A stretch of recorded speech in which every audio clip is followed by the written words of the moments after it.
আপনাকে আমি এটাও পরামর্শ দিয়েছি, ঢাকার বাইরে আপনি রাত্রি যাপন করবেন না, কারণ চারিদিকে আপনি শত্রু দ্বারা পরিবেষ্টিত। 11 দল আপনার শত্রু না, 11 দল আপনার বন্ধু, যার কারণে প্রকাশ্যে আপনাকে পরামর্শ দিচ্ছে, না হলে আপনি ক্ষতিগ্রস্ত হবেন। এটা রেকর্ডে থেকে গেল আমার কথাগুলি। আমি কিন্তু শহীদ রাষ্ট্রপতি জিয়াউর রহমানকে বলে আসছিলাম 17 এপ্রিল 1981 সাল, ক্যালেন্ডার দেখেন, ফ্রাইডে 11:30, বঙ্গভবনে গিয়ে বলে আসছিলাম আপনাকে গুলি করে মারা হবে।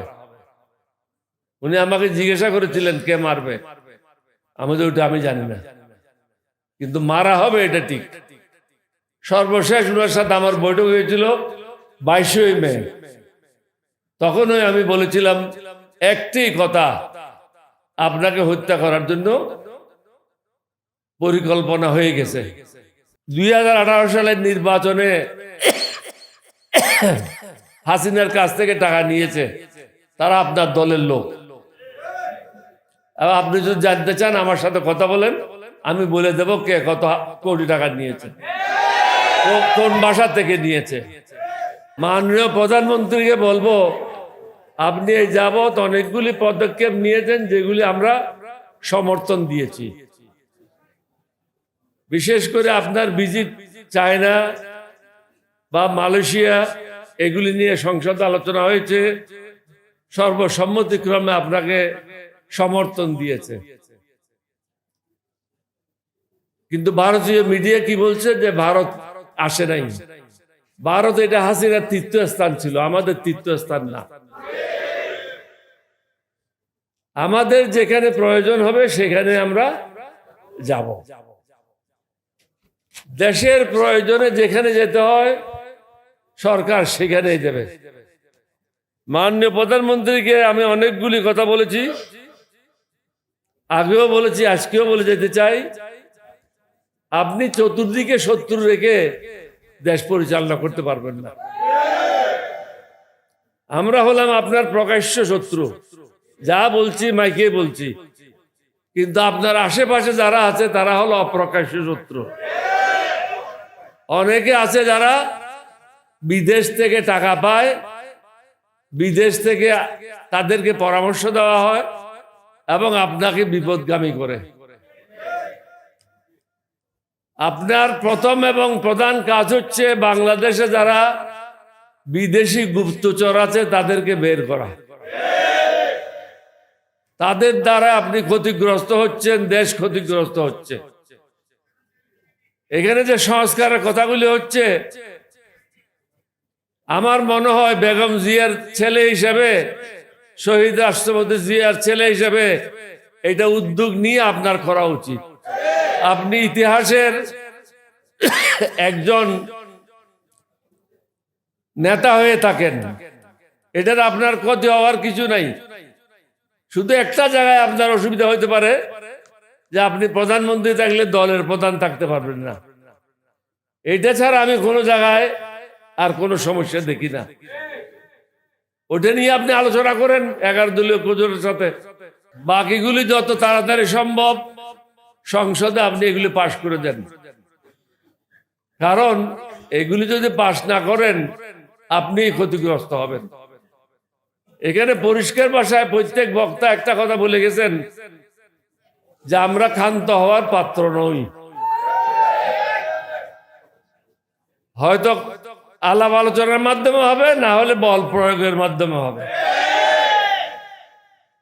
আলাপ আলোচনার মাধ্যমে শেষ করাটা বাঞ্ছনীয়, কারণ আপনার অনেকগুলি সমস্যা আছে। যেমন আপনার দেশের আইন শৃঙ্খলা ভালো না, কতগুলি ছিনতাই হয়েছে, কতগুলি মানুষ মারা গেছে, কতগুলি অবৈধ দখলদারি, কত জায়গায় চাঁদাবাজি হচ্ছে, এইগুলি নিয়ে আপনি ব্যস্ত আছেন। মাদকের ব্যাপক বিস্তার লাভ করছে বাংলাদেশে, এটা সবাই আলোচনা করতেছে। এবং অর্থনৈতিক অবস্থা ভালো না, নতুন বিনিয়োগ আপনি পাচ্ছেন না। এতগুলি জিনিস একসাথে আপনি আপনার এই কাঁচা প্লেয়ারকে দিয়ে খেলতে পারবেন না। যারা আপনার সাথে আছে তারা হলো ওই যে আপনি যদি স্কুলের সাথে তুলনা করি, হেড ক্লার্ক হয়ে গেছে হেডমাস্টার, ডেপুটি সেক্রেটারি হয়ে গেছে মন্ত্রী। এখন যদি ডেপুটি সেক্রেটারি মন্ত্রী হয় তাহলে দেশের কি অবস্থা হবে বলেন? আপনি কিন্তু খুব ভালো অবস্থানে নাই। আপনাকে আমি এটাও পরামর্শ দিয়েছি, ঢাকার বাইরে আপনি রাত্রি যাপন করবেন না, কারণ চারিদিকে আপনি শত্রু দ্বারা পরিবেষ্টিত। 11 দল আপনার শত্রু না, 11 দল আপনার বন্ধু, যার কারণে প্রকাশ্যে আপনাকে পরামর্শ দিচ্ছে। এই পরামর্শ জামাতের জন্য না, 11 দলীয় জোটের জন্য না, এটা হলো দেশের মঙ্গলের জন্য। আমি অনুরোধ করব, বেশি সময় ক্ষেপণ না করে, জনগণকে কষ্ট না দিয়ে, দেশের মঙ্গলের জন্য এবং আপনার সুবিধার জন্য আমরা যে সংস্কারের কথা বলছি এগুলি মেনে নেন, এবং যেবা যারা অতীত অন্যায় করেছে তাদের বিচারের আওতায় নিয়ে আসেন। না হলে আপনি ক্ষতিগ্রস্ত হবেন। এটা রেকর্ডে থেকে গেল আমার কথাগুলি। আমি কিন্তু শহীদ রাষ্ট্রপতি জিয়াউর রহমানকে বলে আসছিলাম 17 এপ্রিল 1981 সাল, ক্যালেন্ডার দেখেন, ফ্রাইডে 11:30 বঙ্গভবনে গিয়ে বলে আসছিলাম আপনাকে গুলি করে মারা হবে। উনি আমাকে জিজ্ঞাসা করেছিলেন কে মারবে, আমাদের ওটা আমি জানি না, কিন্তু মারা হবে এটা ঠিক। সর্বশেষ ওনার সাথে আমার বৈঠক হয়েছিল 22 মে। তখনই আমি বলেছিলাম একটি কথা, আপনাকে হত্যা করার জন্য পরিকল্পনা হয়ে গেছে। এখন যে প্রধানমন্ত্রী আপনার বিরুদ্ধে আপনি দেখছেন প্রত্যেক দিন ইউটিউবে কারা কারা আপনার বিরুদ্ধে ষড়যন্ত্র করছে। অনেকেই 2018 সালের নির্বাচনে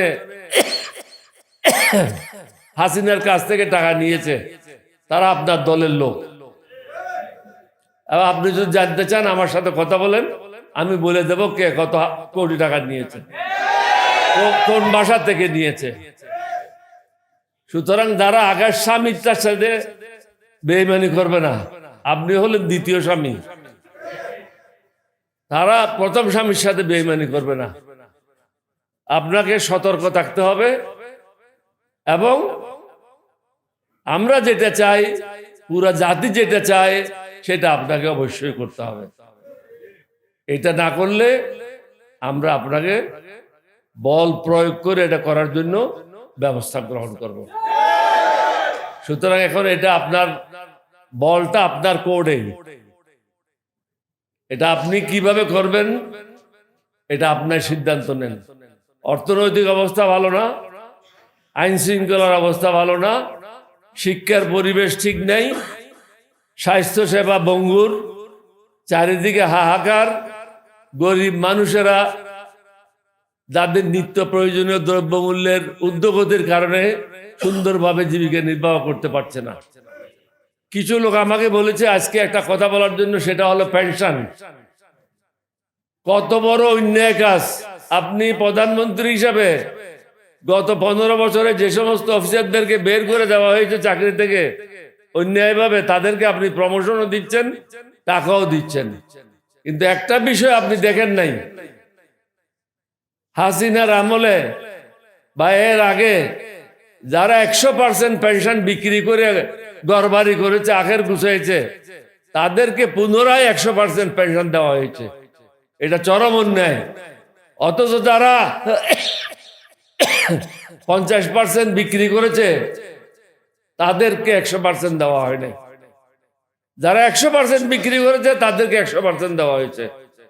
যারা 50% বিক্রি করেছে তাদেরকে 50% দেওয়া হচ্ছে না।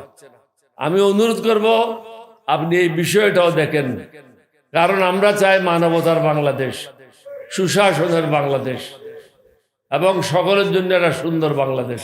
আপনাদের সবাইকে ধন্যবাদ। বাংলাদেশ জিন্দাবাদ। আসসালামু আলাইকুম ওয়া রাহমাতুল্লাহ।